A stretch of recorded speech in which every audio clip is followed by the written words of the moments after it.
جب ان کی وفات ہوئی تو اللہ کے نبی علیہ الصلوۃ والسلام کو خبر دی گئی، آپ گئے اور وفات ہو چکی تھی. قبل رسول اللہ صلی اللہ علیہ وسلم عثمان ابن مظعون، اللہ کے نبی صلی اللہ علیہ وسلم نے وفات کے بعد عثمان بن مظعون کو بوسہ دیا، ان کو کس کیا.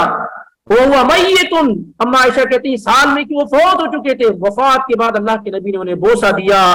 فکأنی انظر الی دموعہ تسیل علی خدیہ، میں دیکھ رہی تھی کہ آپ بوسہ دے رہے تھے اور آپ کے آنکھوں سے آنسو جاری ہوتے ہوئے آپ کے خد پر، آپ کے گال مبارک پہ پہنچ گئے تھے. یعنی آپ رو رہے تھے اور آنسو آپ کے جو ہے آنکھ سے نکلتے ہوئے آپ کے گال پر پہنچ چکے تھے. کس کی وفات پر؟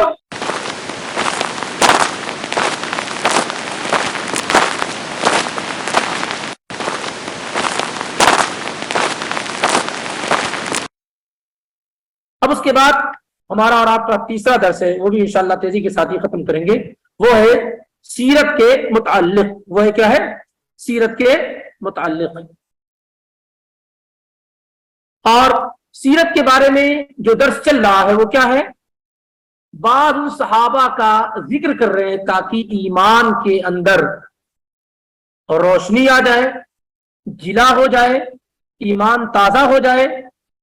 ان صحابہ کا ذکر کر رہے ہیں جو اول مرحلے میں شروع میں اسلام میں داخل ہوئے اور داخل ہونے کے بعد ان پر جو اذیتیں، پریشانیاں اور مشقتیں آئیں، اس سے وہ اسلام سے پھرنے کے لیے کسی بھی صورت میں تیار نہ ہوئے. اے قیامت تک آنے والے لوگوں، اگر کبھی اسی صورت میں گرفتار ہو جاؤ کہ تم پر اس قدر پریشر اور دباؤ ہو، اسلام کو چھوڑ دو اور کفر کا راستہ اختیار کر لو، تو ایمان کا سودا نہیں کرنا، اللہ کے دین پر ڈٹے رہنا. اللہ تمہیں قیامت کے دن سرخرو کر دے گا اور تمہارے درجات کو بلند کر دے گا. یہ مطلب ہے کہ صحابہ کا جب ذکر آتا ہے تو ایک تصویر بنتی ہے ہمارے ذہنوں میں وفا کی، اطاعت کی، شجاعت کی، بہادری کی، بے لوث ہونے کی، نبی علیہ الصلوۃ والسلام کے ایک ایک فرمان کے سامنے جھک جانے کی، اپنے آپ کو اللہ اور اس کے رسول کے سامنے سرنڈر کر دینے کی، اپنے ڈیزائر کو، اپنی خواہشات کو کچل دینے کی، ختم کر دینے کی. جب صحابہ کا ذکر ہوتا ہے تو یہ بات معلوم ہوتی ہے. صحابہ کا ذکر ہوتا ہے تو تکلف سے فری زندگی کی، محبت کی، اخلاص کی، یہ سب تصویر پیدا ہوتی ہے. بہرحال اس لیے بعض صحابہ کا ذکر کیا جا رہا ہے تاکہ ہمارا ایمان تازہ اور روشن ہو سکے. پچھلے ہفتے میں کئی بڑے بڑے صحابہ کا ذکر ہوا تھا، جن میں صہیب بن سنان رومی، مقداد ابن اسود، ام ایمن جن کا نام بارکہ بن ثعلبہ تھا. اسی طریقے سے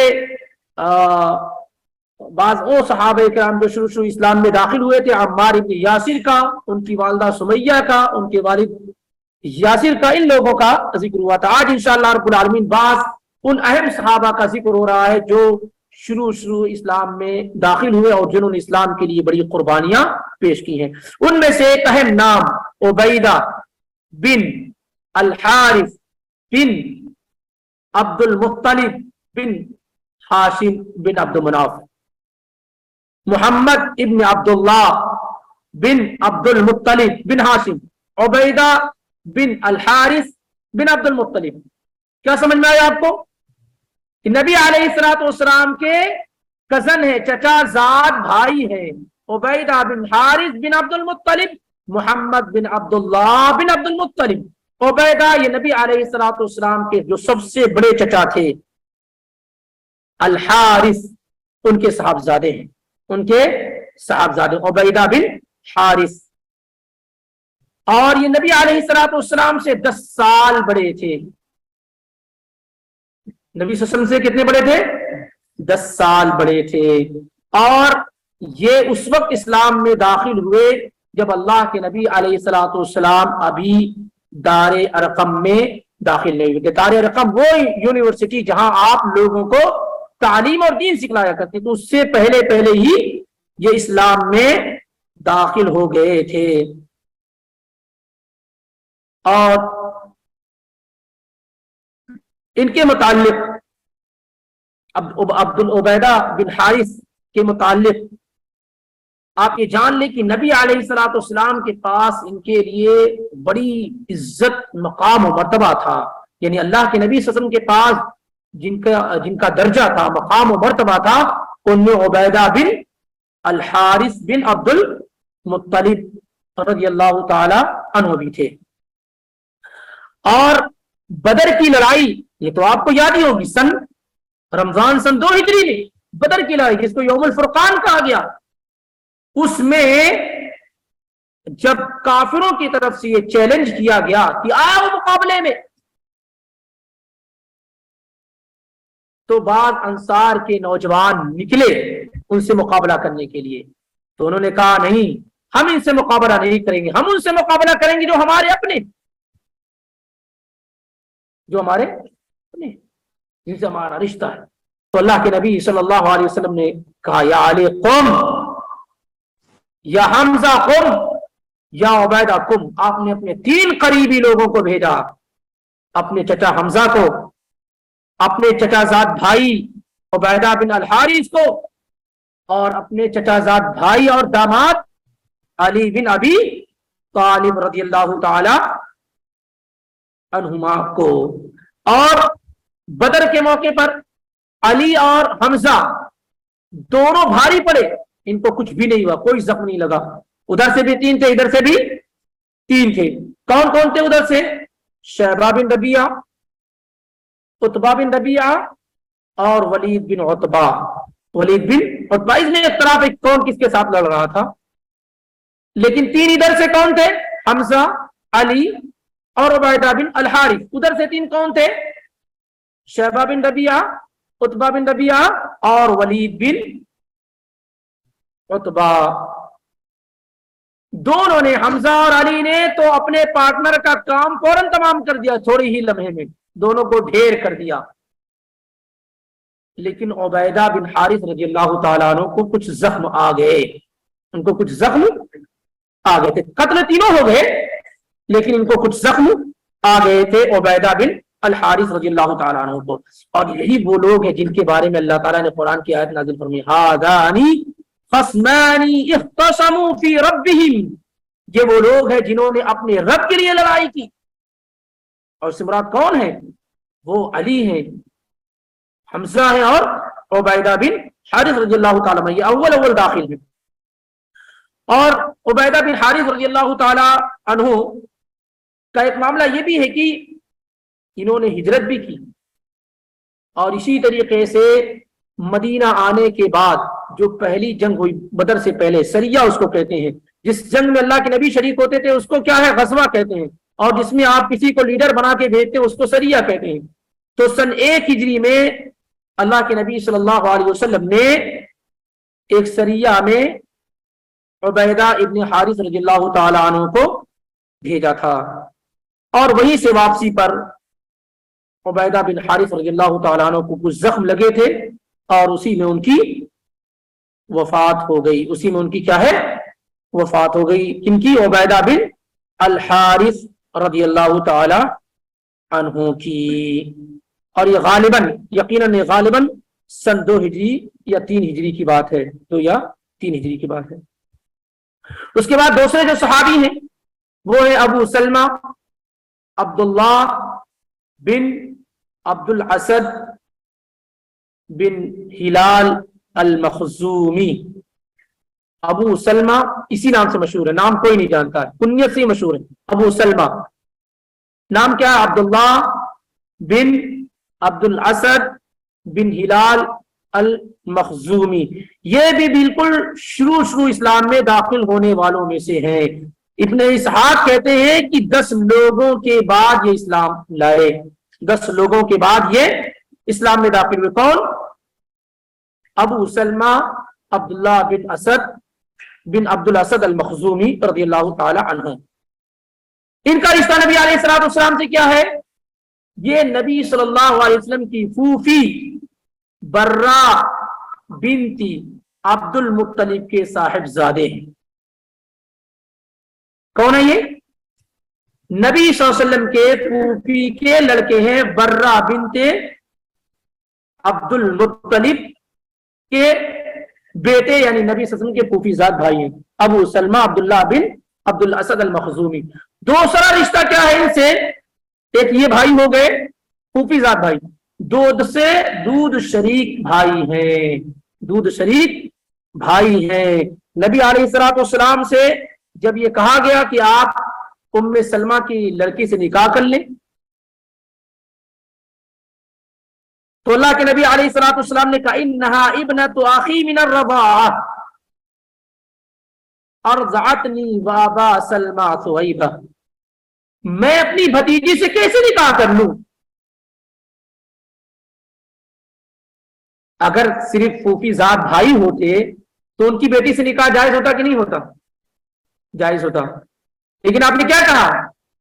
انہا ابنۃ اخی من الرضاعہ، وہ میرے دودھ شریک بھائی ہیں، والرضاعۃ تحرم یحرم ما یحرم من النسب، اور رضاعت سے وہی رشتے حرام ہوتے ہیں جو نسب اور خون سے حرام ہوتے ہیں۔ تو اگر صرف پھوپھی زاد بھائی ہوتے تو ان سے نکاح، ان کی بیٹی سے نکاح جائز اور درست ہوتا، لیکن یہ کیا ہے، میرے بھائی دودھ شریک بھائی کے بیٹے ہیں، اس طریقے سے وہ میری بھتیجی ہو گئی اور بھتیجی سے نکاح جائز اور درست نہیں ہے۔ مجھے اور ابو سلمہ کو سویبہ نے دودھ پلایا، یہ بخاری کی روایت ہے، بخاری مسلم دونوں میں ہے۔ تو یہ نبی علیہ الصلوۃ والسلام سے دو طرف سے رشتہ ہوتا ہے، ایک یہ کہ آپ کے پھوپھی زاد بھائی اور دوسرے دودھ شریک بھائی۔ بالکل شروع میں اسلام لایا اور مدینے کی طرف حبشہ کی طرف ہجرت بھی کی ہے، جو پہلی ہجرت ہوئی، مائگریشن ہوا، اس میں ابو سلمہ رضی اللہ تعالیٰ عنہ کیا ہے شامل تھے۔ اس کے بعد مدینہ آئے، غزوہ بدر میں شریک رہے، غزوہ احد میں بھی شریک رہے۔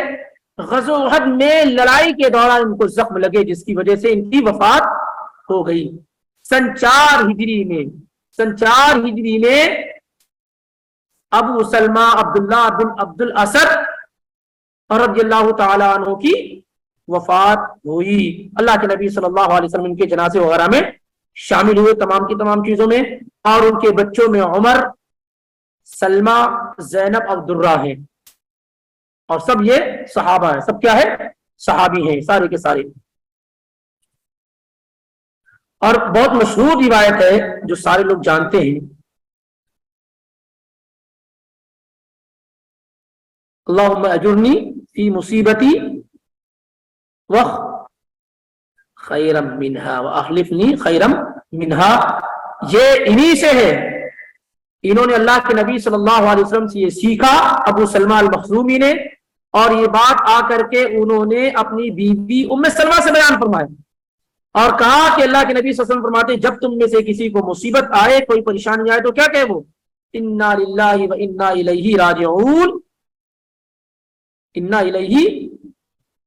للہ و انا الیہ راجعون، اور کیا کہے اللہم اخلفنی فی اہلی بخیر، اور اس کے علاوہ دوسری بھی روایت میں ہے فاجرنی فیہا۔ بہرحال تو ام سلمہ رضی اللہ تعالیٰ عنہ کہتی ہیں کہ یہ جو دعا سکھلائی تھی رسول اللہ صلی اللہ علیہ وسلم نے ابو سلمہ کو، ابو سلمہ نے مجھ سے بیان فرمائی اور میں اس کو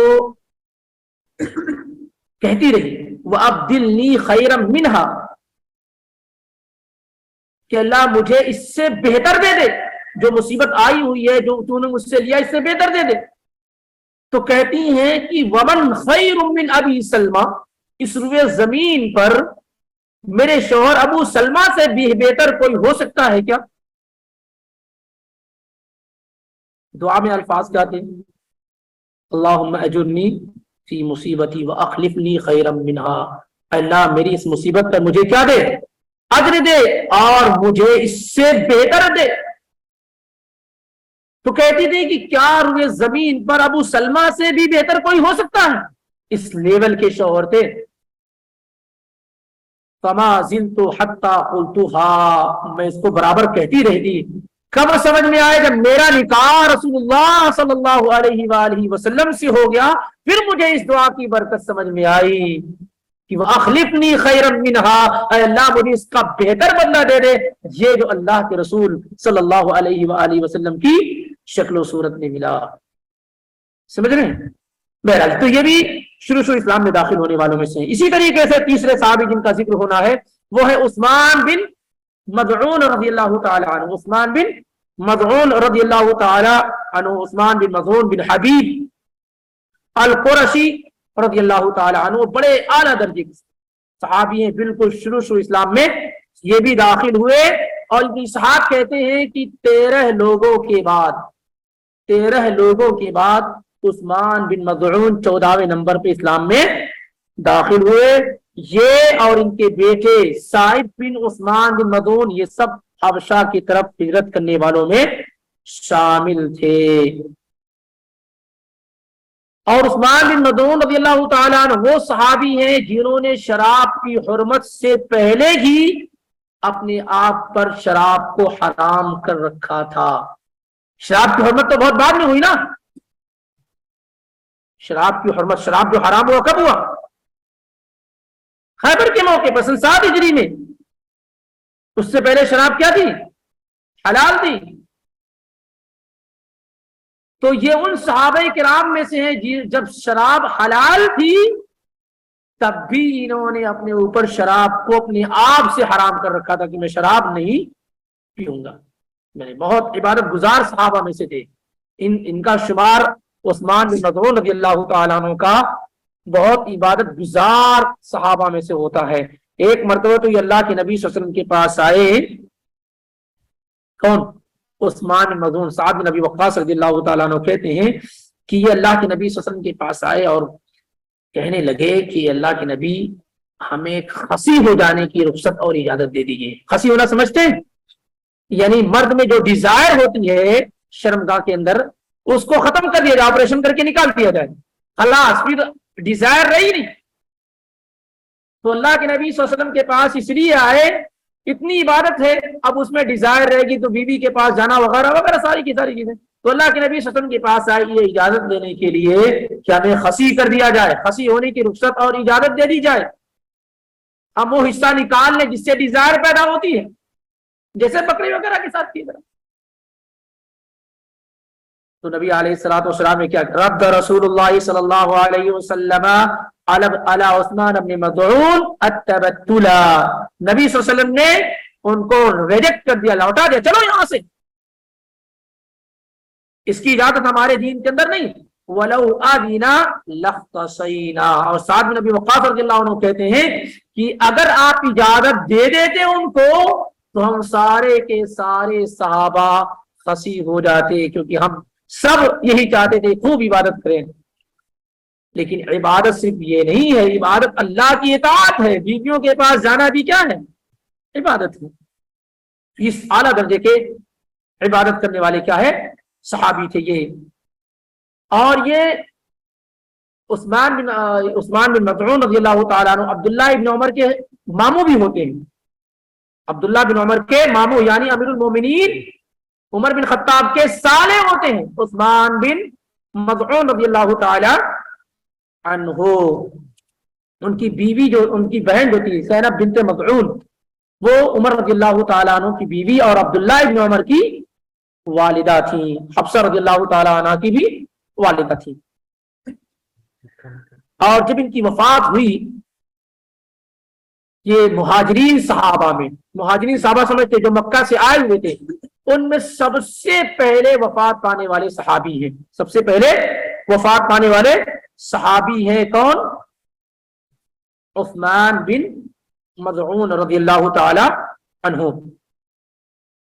جب ان کی وفات ہوئی تو اللہ کے نبی علیہ الصلوۃ والسلام کو خبر دی گئی، آپ گئے اور وفات ہو چکی تھی۔ قبل رسول اللہ صلی اللہ علیہ وسلم عثمان ابن مظعون، اللہ کے نبی صلی اللہ علیہ وسلم نے وفات کے بعد عثمان بن مظعون کو بوسہ دیا، ان کو کس کیا۔ وہ میت، اما عائشہ کہتی ہیں سال میں کہ وہ فوت ہو چکے تھے، وفات کے بعد اللہ کے نبی نے انہیں بوسہ دیا۔ فکأنی انظر الی دموعہ تسیل علی خدیہ، میں دیکھ رہی تھی کہ آپ بوسہ دے رہے تھے اور آپ کے آنکھوں سے آنسو جاری ہوتے ہوئے آپ کے خد پر، آپ کے گال مبارک پہ پہنچ گئے تھے، یعنی آپ رو رہے تھے اور آنسو آپ کے جو ہے آنکھ سے نکلتے ہوئے آپ کے گال پر پہنچ چکے تھے۔ کس کی وفات پر؟ عثمان ابن مظعون رضی اللہ تعالی عنہ کی وفات پر۔ اور یہ سب سے پہلے مدینہ میں مہاجرین صحابہ میں فوت ہوئے، اور بقی جو دیکھ رہے ہیں آپ، بقی الغرقد، سب سے پہلے جن کو دفن کیا گیا وہ عثمان بن مظعون رضی اللہ تعالی عنہ ہے۔ بدر کے بعد ان کی وفات ہوئی، غزوہ بدر کے بعد ان کی وفات ہوئی۔ شعبان سن 3 ہجری تھی، شعبان سن 3 ہجری میں ان کی وفات ہوئی، عثمان بن مظعون رضی اللہ عنہ۔ ایسے ان کے بھائی ہوتے قدامہ بن مظعون، یہ بھی شروع اسلام میں داخل ہوئے، قدامہ بن مظعون رضی اللہ تعالی عنہ، یہ بھی کیا ہے، شروع اسلام میں داخل ہوئے، اور یہ بہنوئی ہوتے ہیں عمر بن خطاب رضی اللہ تعالی عنہ کے۔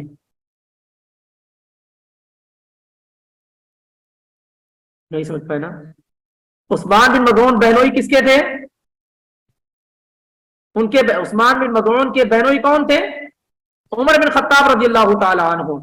قدامہ بن مظعون جو بھائی ہیں عثمان بن مظعون کے، یہ بہنوئی کس کے ہیں؟ عمر بن خطاب کے۔ بالکل معاملہ کیا ہے، الٹ گیا ہے۔ یہ بہنوئی کس کے ہیں؟ عمر بن خطاب رضی اللہ تعالیٰ عنہ کے۔ عمر رضی اللہ تعالیٰ عنہ کی بہن تھی صفیہ بنت الخطاب، صفیہ بنت خطاب جو بہن تھی عمر بن خطاب رضی اللہ تعالیٰ عنہ کی، بیوی تھی قدامہ بن مظعون رضی اللہ تعالیٰ عنہ کی۔ یہ بھی بالکل شروع اسلام میں داخل ہونے والوں میں سے ہے۔ حبشہ کی طرف انہوں نے ہجرت کی، غزوہ بدر میں، غزوہ احد میں اور تمام غزوات میں نبی علیہ الصلوۃ والسلام کے ساتھ شریک رہے، اور عمر رضی اللہ تعالیٰ عنہ نے بحرین میں ان کو گورنر بنایا تھا، اور 36 ہجری میں 36 ہجری میں ان کی وفات ہوئی، اور اس وقت ان کی عمر جو ہے 68 سال تھی۔ قدامہ بن مظعون رضی اللہ تعالیٰ عنہ کی وفات 36 ہجری میں ہوئی، اور عمر اس وقت 68 سال تھی، 68 ایئر کے اس وقت تھے وہ۔ اسی طریقے سے ان کے ایک اور بھائی عبداللہ بن مظعون ہوتے ہیں، عثمان بن مظعون، قدامہ بن مظعون اور عبداللہ بن مظعون، یہ بھی شروع اسلام میں داخل ہونے والوں میں سے ہیں، اور یہ بھی حبشہ کی طرف انہوں نے ہجرت کی، غزوہ بدر وغیرہ میں یہ شریک رہے۔ سن 30 ہجری میں 30 ہجری میں 60 سال کی عمر میں ان کی وفات ہوئی۔ اسی طریقے سے ان کے عثمان بن مظعون رضی اللہ تعالیٰ عنہ کے لڑکے السائب یہ بھی شروع اسلام میں داخل ہوئے، اور یہ بھی اپنے والد کے ساتھ حبشہ ہجرت کیے اور تمام غزوات میں شریک رہے۔ غزوہ احد کے اندر جو 70 تیر اندازوں کو اللہ کے نبی صلی اللہ علیہ وسلم نے پہاڑ پہ کھڑا کیا تھا جبل رمات پر، ان میں سے ایک یہ بھی تھے، ان میں سے ایک یہ بھی تھے۔ کون؟ السائب بن عثمان بن مظعون رضی اللہ تعالی عنہ۔ اور نبی علیہ الصلوۃ والسلام نے انہیں کئی ذمہ داری اور پوسٹ بھی دے رکھی تھی، اور جنگ یمامہ کے دن ان کی شہادت ہوئی۔ جنگ یمامہ جو یہی ہوئی تھی، جنگ یمامہ نہیں معلوم ہے؟ ہاں، جو قریب میں ہوئی ہے نا جنگ یمامہ، جس میں مسیلمہ کذاب وغیرہ جس نے نبوت کا دعویٰ کیا تھا، تو اسی میں ان کی شہادت ہوئی، اور اس وقت ان کی عمر 30 پلس تھی۔ السائب بن یزید کی عمر کیا ہے؟ 30 پلس تھی، کیونکہ وہ سن 11 ہجری میں جنگ یمامہ ہوئی ہے نا، تو اس وقت ان کی عمر یہ تھی۔ بہرحال وقت کافی ہو چکا ہے، اور انشاءاللہ باقی باتیں آئندہ دن میں آپ کے سامنے آئیں گی۔ اگر کوئی اہم سوال ہو تو کیا جا سکتا ہے۔ جی، اس سے پہلے بات ذکر کی جا چکی ہے کہ اللہ کے ناموں کی قسم، اللہ کے صفات کی قسم کھائی جا سکتی ہے۔ اگر آپ قرآن سے مراد اللہ کی صفت لے رہے ہیں، کلام اللہ کا کلام ہے نا، تو بلا شبہ قرآن کی قسم کھائی جا سکتی ہے۔ لیکن بعض لوگوں نے منع اس سے کیا کہ آپ مصحف کی قسم کھائیں۔ مصحف کا مطلب یہ جو جلد ہے نا، یہ اس طریقے سے اس کی قسم کھائیں۔ لیکن اگر کوئی آدمی یہ کہتا ہے کہ اللہ کی کلام اللہ کی قسم یا قرآن کی قسم، اور اس سے مراد اس کی یہ ہے کہ اللہ کے کلام کی قسم کھا رہا ہے، تو یہ جائز اور درست ہے۔ صفت اللہ کی جتنی بھی صفتیں کسی بھی کی، جیسے اللہ تیری عزت کی قسم، تیری جلال کی قسم، تیری رحمت کی قسم، تیری بخشش و مغفرت کی قسم، جو بھی اس طرح کی قسم کیا ہے کھائی جا سکتی ہے۔ اللہ تعالیٰ کے نام اور جتنی بھی اس کی صفات ہیں، ان صفات کی قسم کھائی جا سکتی ہے۔ کلام اللہ جب ہم کہتے ہیں تو اللہ کا کلام، اور کلام کرنا، بات کرنا، یہ اللہ کی صفت ہے۔ اس لیے اگر ہم کلام اللہ کی قرآن کی قسم کھاتے ہیں تو جائز اور درست ہے۔ عام طور پہ بڑے صغیر میں ایسا بھی گیا کہ مصحف کو اٹھا کے اس کی قسم کھاتے ہیں، تو وہ درست وہ اصل قسم ہے ہی نہیں، وہ کیا کہتے ہیں، وہ قرآن کی قسم نہیں، قرآن لے کر کے بولنا اس طریقے، مطلب قرآن اٹھاتے ہیں اس بنیاد پر کہ میں صحیح اور درست بول رہا ہوں، سمجھ رہے ہیں؟ تو ان کا مقصود قرآن کی قسم کھانا ہی نہیں ہوتا ہے، اصل اللہ کے کلام یا اللہ کی صفت کی قسم کھانا نہیں ہوتا ہے، تو وہ مناسب نہیں ہے۔ سمجھ رہے دونوں فرق کیا ہے؟ جیسے کہ آپ قرآن لے کر جھوٹ نہیں بولیں گے اس طرح سے، ہاں قرآن اٹھائیے اگر جھوٹ نہیں بول رہے ہیں تو یہ مناسب نہیں، قرآن اٹھانا نہیں، قرآن کی قسم آپ کھا رہے ہیں یہ مان کر کے کہ اللہ تعالیٰ کا کلام ہے تو جائز ہوتی اس سے، لیکن اپنے پاس ایسا نہیں ہوتا، اس سے بچنا ہے۔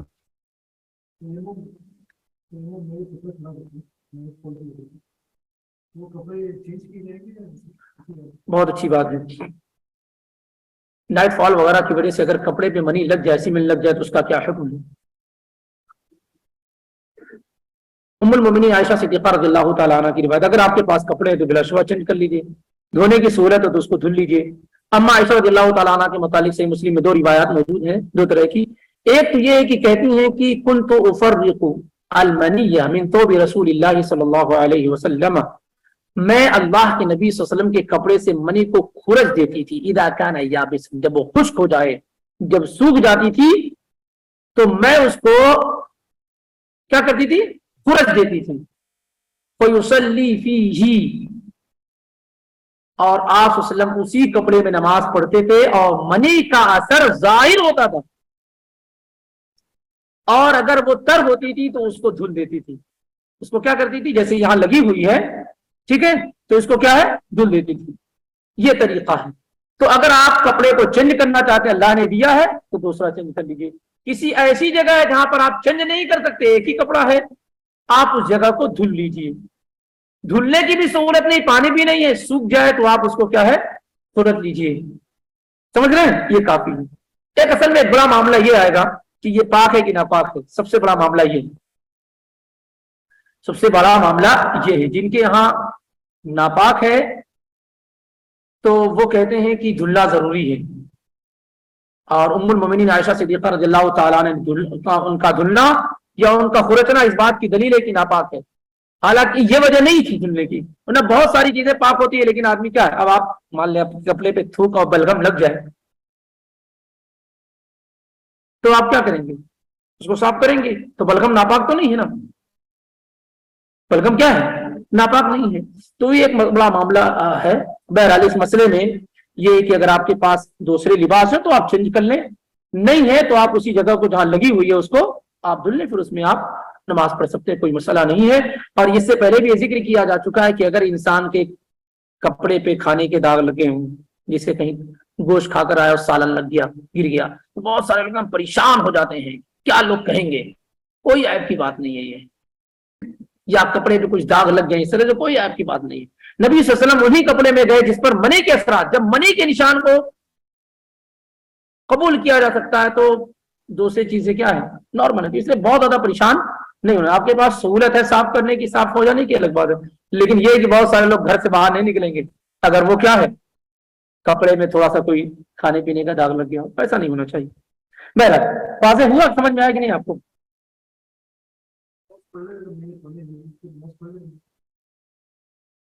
ہاں یہ ایک الگ سی چیز ہے کہ اگر آپ کے کپڑے پہ نائٹ منی لگ گئی ہے اور آپ غسل بھی نہیں کر سکتے ہیں، پانی نہیں ہے یا پانی نقصان دہ ہے آپ کے لیے، تو آپ تیمم کر لیں گے، پاک ہو گئے۔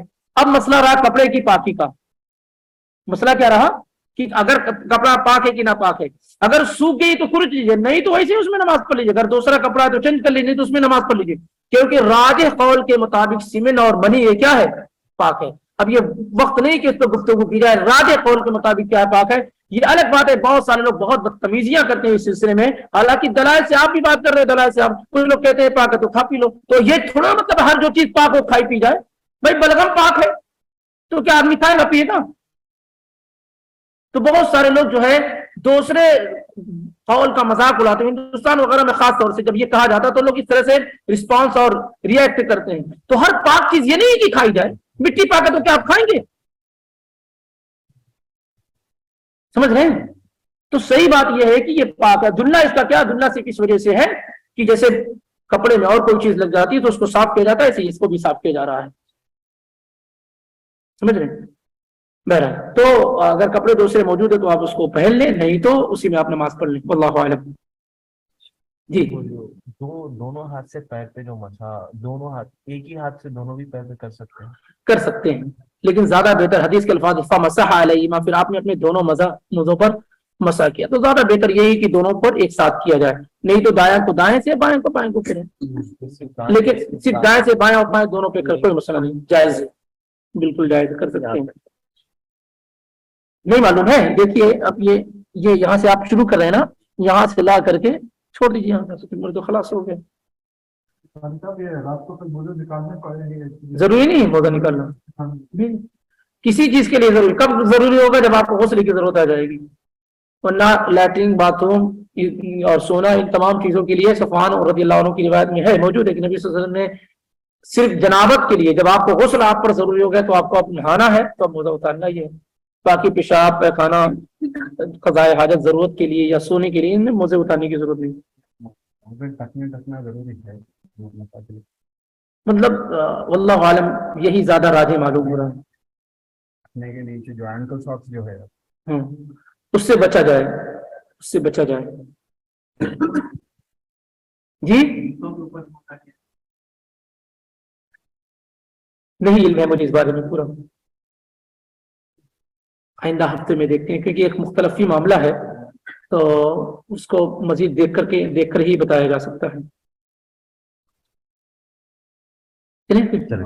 سبحانک اللہم و بحمدک اشہد ان لا الہ الا انت استغفرک و اتوب الیک.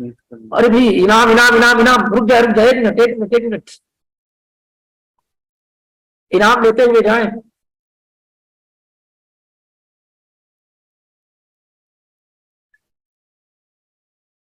اس ہفتے میں جو لوگ کامیاب ہوئے ہیں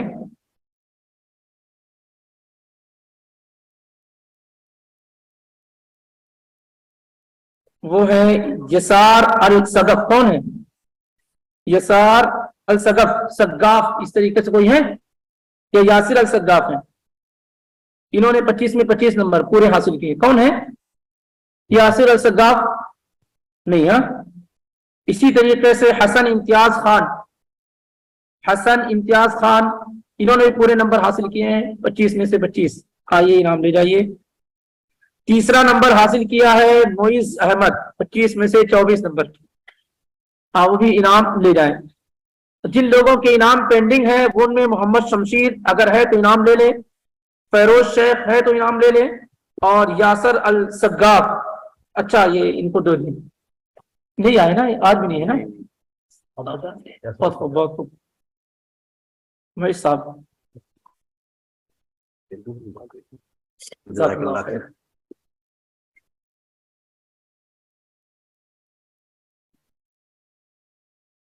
چلے ملتے ہیں. سبحانک اللہم و بحمدک اشہد ان لا الہ الا انت استغفرک و اتوب الیک. السلام علیکم و رحمۃ اللہ وبرکاتہ.